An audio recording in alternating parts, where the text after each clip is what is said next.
Hi. It's good. Hi. Hey. Hi, my name is Marty Walsh. Hi, I'm Becca Peasy. Hi, I'm James Devlin. And this is my golden hour. And this is my golden hour. And this is my golden hour. And this is my golden hour.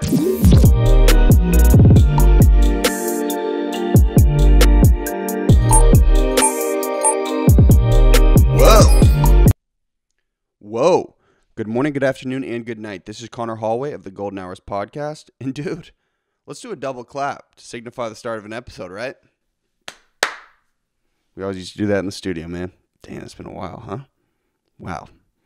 Anyway, we didn't have to run video for this episode. We did not. But Big Crispy's back, man. I severed the Thomas J flow. The Thomas Jefferson flow. And I got the freshest lineup you've ever seen in your life. So if you're listening to this, man, I'm sorry you don't get to witness this. But I'm back, man. I feel great. Feel much different. Honestly, I feel like I look like a totally new human, but I'm pumped about it. Anyway, let's fast forward here.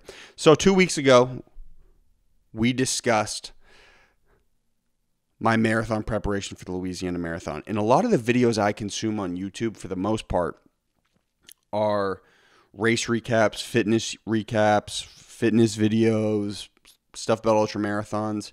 And there are super helpful videos that describe the experience at certain marathons. And the Louisiana Marathon does not have a proper race recap video. At least not one that's updated. And so I figured I'd do my boy Pat Fellows a little bit of a favor here for anyone who wants to go race. Come look at this video, man. At the start of this, we'll just discuss my performance, what the race was like for me, and then Lexi, we'll create a timestamp at some point in the description where I strictly talk about the course and the race itself. Cool? But knowing me, I'm ADHD brain, so I'll probably bounce around a bunch. Anyway, so starting off. Sunday, March 7th, I woke up at 4:30 in the morning. I took 2 NutriBio caffeine pills, and I had 2 hotel coffees, which, as a runner, you know you got to clear that old system. Then, at 6:20, we got to our corrals in downtown Baton Rouge. And it was right downtown, right in front of the Capitol building. And there were already runners there, and it was super cold, very cold. I was wearing shorts, and there was already a bunch of runners there, and I was nervous. I was like, yo, is it going to be this cold the whole time? Like, oh, my God. It might have been like high 30s, low 40s. But eventually, as the sun came up, it got much warmer, and the weather was legitimately perfect for a marathon. Like, actually perfect. I think I might have ended, when I ended the race, I think it was probably like 59 degrees and sunny or 60 degrees and sunny. Literally the sweet spot. It was awesome. Perfect. Now, I was running that GDP Fit kimono, which we'll talk about later. New joints. We actually won't even talk about it. I have a brand new awesome box that I'm looking at right now of the freshest dry fits you've ever seen in your life. And if you're into any sort of endurance training where you're going to sweat or lifting, literally perfect. The shirts are awesome. I'm pumped about them, and they look fresh. Anyway, so 6:20, get to the corrals. 7:05, we started the race. And I always, you know, I may watch too many movies, but I always was under the impression that they fire off the gun, you know, like, boom, go, run.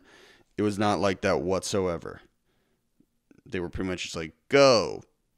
And so I was in the D corral, and so there were like 3 groups of people who started before us, and they break up corrals based on your expected marathon finishing time. And I probably should have bumped myself up one or 2 corrals, but I didn't know, honestly. So race starts, gun goes, and we start going through downtown Baton Rouge, Louisiana. And for the first mile, you know, you're kind of surrounded by a bunch of people. But after that first mile, breaks open a little bit. And, you know, as the race goes on, people spread more and more out because people are dropping back, people are going forward. You know what I'm saying? The math works. E equals MC squared. Einstein. You feel me? So, mile 2, I got absolutely smacked with an abdominal cramp. Literally. Smacked. And you can follow all this on the Bochy Bolt Instagram page because I documented it all. But right below my rib, I got a ripping cramp. Like a ripping cramp. And I had never dealt with this in training.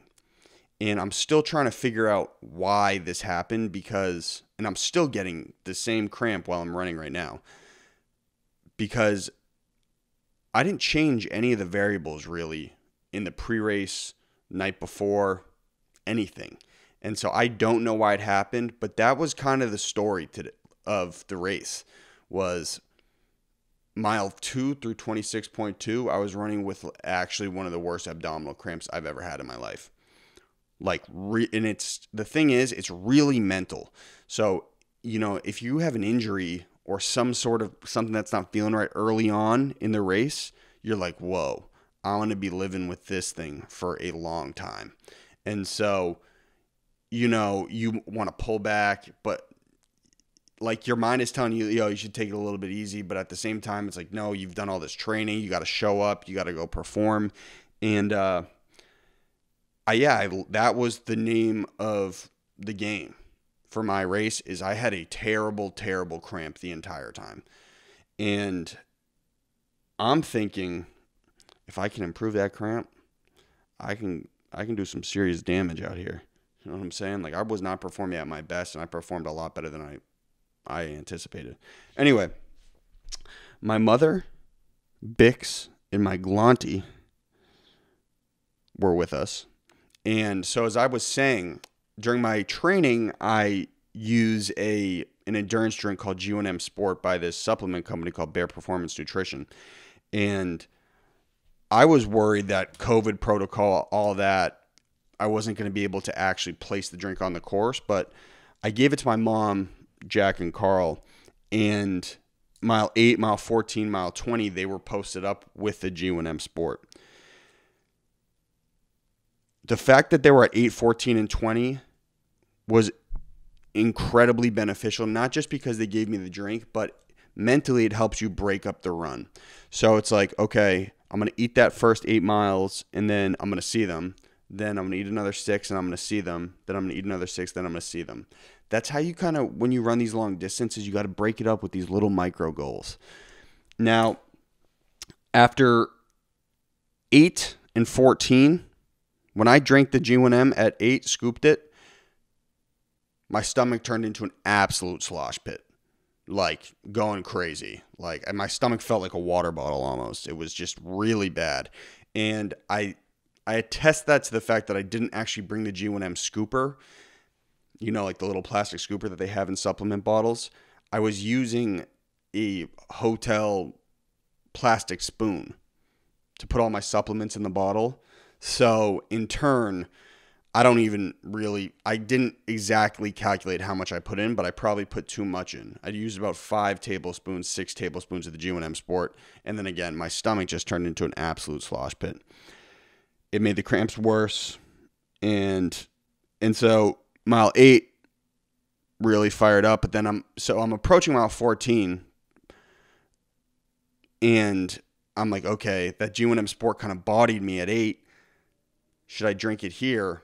But I'm like, I'd rather have functional legs and just deal with the terrible stomach problems than not have functional legs and deal with the terrible stomach problems. So I still drank it at 14.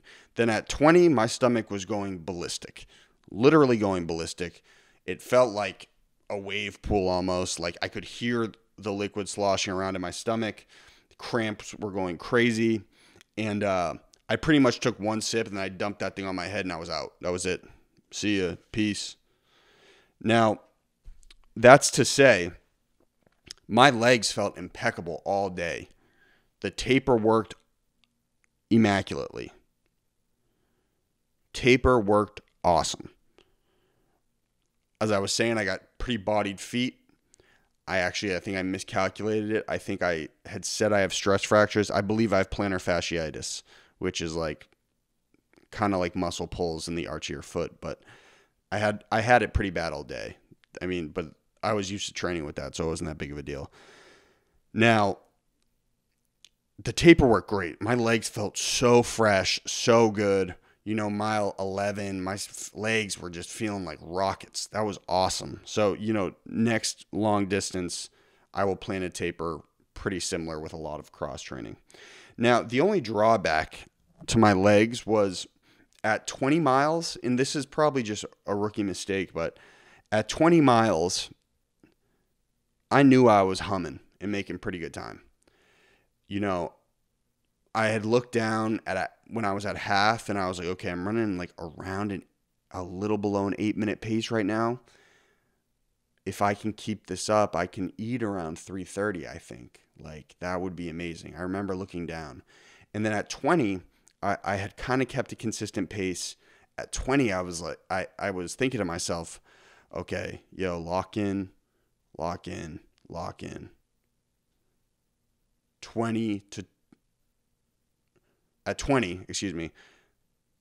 I was like, okay, listen, if I can remain consistent from 20 to 23, I'll try to just increase my pace a little bit from 23 to 26.2, and I might be able to get like a sub 3.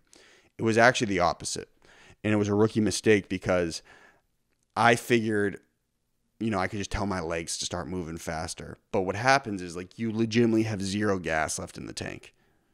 Like I did, at least. And I was trying to tell my legs to move faster, but my body legitimately could not move faster. Like, maybe it could, but I couldn't signal to my legs to go, go, go. I was trying to tell them to go, but wouldn't go, if that makes sense. So, shouts out to Patrick Fellows and the Fresh Junkie Racing team for an incredibly, incredibly well-managed marathon. The entire city was shut down. We never had any interference with anyone outside. Spectators came out, were cheering people on pretty much throughout the entire course, which was pretty crazy to see because of COVID. And people were really excited. People were very excited. I think it was kind of because it was one of the first marathons, sizable marathons I know of since COVID started. People are excited to be out there early. And I love the branding that they did. The medal was sick. So the course was super flat, incredibly flat.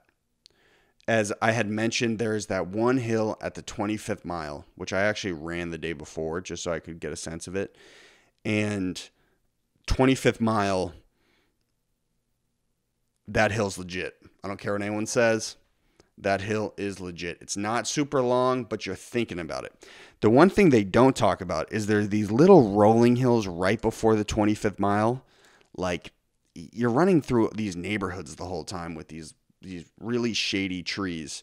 But right before the 25th mile, there are these little rolling hills. That killed me. Super brutal. And there's this like mini hill, I want to say like 23 or 24 miles right next to this school. You'll have to look it up exactly where it is on the course, but that was brutal. There were these tinier little hills, like little rolling hills right near the end. And they're really not that big of a deal, but when you're running flat the whole day, mentally it's a big change. But for the most part, the course is insanely flat. You run through LSU's campus, you run through a bunch of different neighborhoods, you run into downtown. Super flat course, all pavement. Whole thing's pavement. And I got some good sun. Like, I got a little sunburn out there. Now, it was really beautiful too. And again, all these things matter, or at least mattered to me, because when you're running a long distance like that, you need, again, these little checkpoints in your head to say, okay, this will help. This will help. Okay, I'm going to round the corner here and see this lagoon. I'm going to keep running, and up here, I'm going to see an aid station. All these things really help. Running somewhere pretty scenic helps. So that was great. Now let's talk about aid stations. There were aid stations every few miles. I did not go to one of them. Did not stop at one of them. And there were porta potties everywhere too, which I know some runners care about. But yeah, no one had any problem hitting aid stations or porta potties whatsoever. These are things runners care about. Now, I can tell when COVID's over that marathon is going to be pumping with people in the city because there were a lot of people came out. And honestly, personally, for me, it does not help me that much when someone's like, yo, keep going, go. No, I'm in my own brain here. But for other people, if you want that crowd support, you got it. Seriously, they'll be ripping it. Now, post-race is done, right? I had the most fire jambalaya ever. Incredible jambalaya from this company called Rice and Roux. And jambalaya is like sausage and rice, but I'm telling you, post-race snack, it hitting like crazy. It was amazing. The end of the race is awesome because it's a straight shot, which is great course design, right? It's a straight shot right through downtown, and I can tell, again, post-COVID, that aisle is going to be pumping. It's going to be awesome. That straight shot where you can just see the finish go. And again, for myself personally at this point, I was like, okay, I'm going to like pick it up and like go balls to the walls to that final sprint. I like couldn't, and I got to work on this. I could not signal to my legs, yo, go faster. And so that's something I'm going to work on. Now that's a little bit about the course. You guys, if anyone sees this YouTube video who wants more information, feel free to DM me on Instagram at BigBochi. I'm hoping that covers most stuff that you're looking for. Weather, really well managed, good vibes. Shouts out to my boy Patrick Fellows at Fresh Junkie. And yeah, hope that helps. Now let's talk about my Strava recap. Lexi, we're going to pull up my Strava data, which I'm going to text you here. So my official time was 3:35:36. That was the Louisiana Marathon, so that's how they timed me. I think my Strava day was a little bit faster. Now, my goal was sub 3:40, and I'm thinking if I can figure out the cramps, why I was cramping, I think my next goal, if I'm going for time, which I have not committed to yet, would probably be in the 3:20 territory, because I think I could easily be sub 3:30 if I can figure the cramps out. And I think ultimately, on a running tip, my goal would be to qualify for the Boston Marathon. That'd be my goal. This is Boston Podcast. To these running dudes, the Boston Marathon's like the Super Bowl. And I think I got to put on for the brand. I got to go run the Boston, right? So that'd be the goal next. But I'm going to need a couple more long races to qualify. Now, I know Louisiana, the marathon, they had a bunch of Boston qualifiers. And so for people who don't understand that, the Boston Marathon, again, is like the Super Bowl. And then there are a bunch of races that are kind of like the playoffs. And you have to win a playoff game. So perform well, sub 3-hour marathon usually for men. I think women it's like 3:15 or 3:10. You have to perform well at these playoff games, these qualifying races, to then get a chance to go actually run in Boston. That's how it works. And I know the Louisiana Marathon was a really good course for that because it was super flat if you're trying to qualify. Again, course, very easy. Anyway, Strava, right? Recap. So my half marathon was 1:44, 1 hour, 44 minutes, and 11 seconds, which is a 7:57 pace. That was fast for me.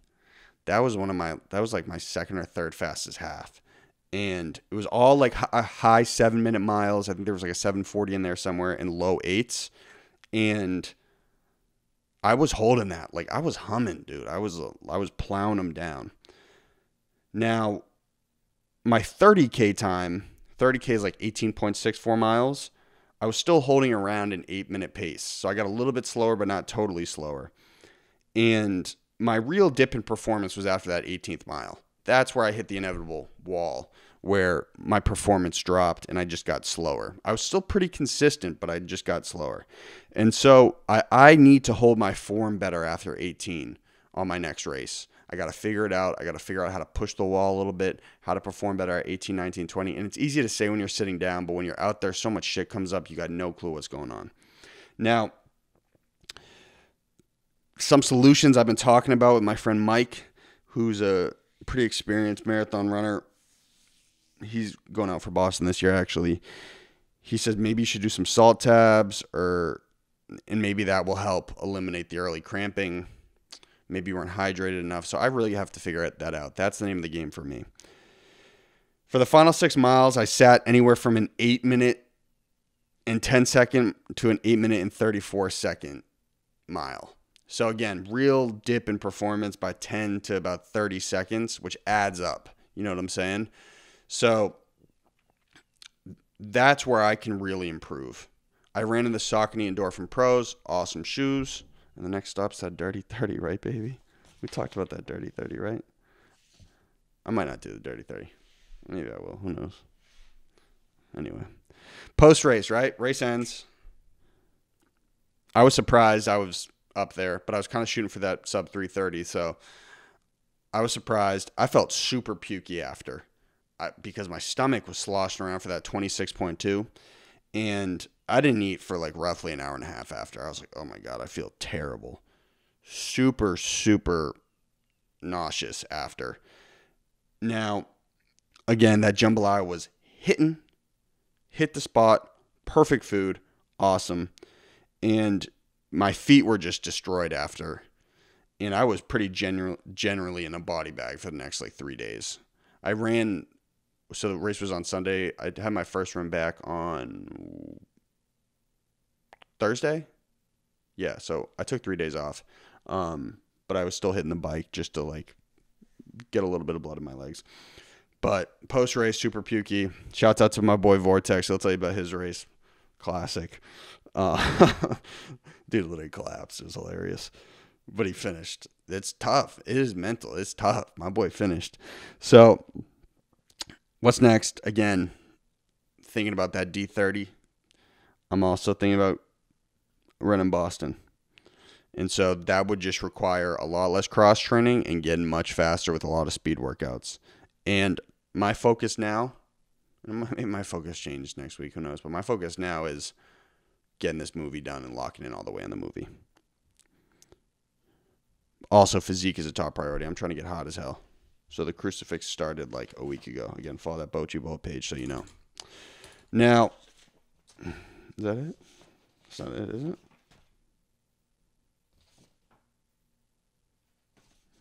Dirty Diana. Oh, yeah, that is it. Whoa. Bang that out, huh? Whoa. Anyway, listen, I got those GDP Fit kimonos. If you've been following along with GDP recently and following along with my running and some of my endurance training, dude, I made these shirts for myself, and they are awesome. They're dope, super sweat wicking, perfect to work out in. Snag one for sure. Just hit me. I'm going to get them up on the website pretty soon too. Now, with that being said, I appreciate you guys tuning in. If you're looking at the Louisiana Marathon and considering it and you want to run one, totally recommend it. The race itself was awesome. Race itself was incredible. We went to New Orleans the day before too. But the race itself was awesome. And just really well managed. A lot of hard work. Got that one done. Bang in a bag, baby. And I hope I provided you guys a little bit of value today. All love. And you guys know the deal. If you got any sort of value from this, man, just share this with a friend. Please. That you know I stole that from someone, right? I did. I stole that from this guy named Andy Frisella, who has this podcast called the MFCO podcast. And he would always say on his podcast, and it worked because I would share it with my friends all the time. He said, if you get any sort of business advice from this podcast, share it with a friend. And it worked. His podcast grew like crazy. And so I'm talking directly to you listening. I know pretty much who listens to this consistently. You guys, don't be selfish. Share this with a friend, man. All love. And I honestly don't know if it really even helps that much, but subscribe and like and leave a review. All love. I'll talk to you guys soon. Keep hustling. Peace. Hi. What's good? Hi. Hey. Hi, my name is Marty Walsh. Hi, I'm Becca Peasy. Hi, I'm James Devil. And this is my golden hour. And this is my golden hour. And this is my golden hour. And this is my golden hour.